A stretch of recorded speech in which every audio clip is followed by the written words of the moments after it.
regarding this EduSkill, when I was searching in the YouTube for the easy tips regarding reading and listening, because I am also very challenging in the reading and listening. Then I try to know regarding the EduSkill family, and now I am also a member of admin family member. That I am so glad regarding that.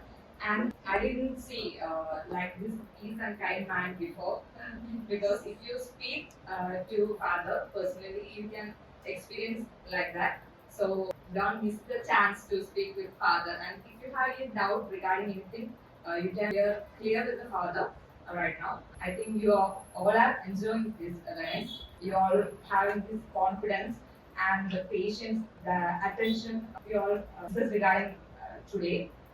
These all 5 qualities and the strategies and all will learn further. You need to try to achieve the good marks in the OET. That will definitely help within these 15 days. Okay, thank you.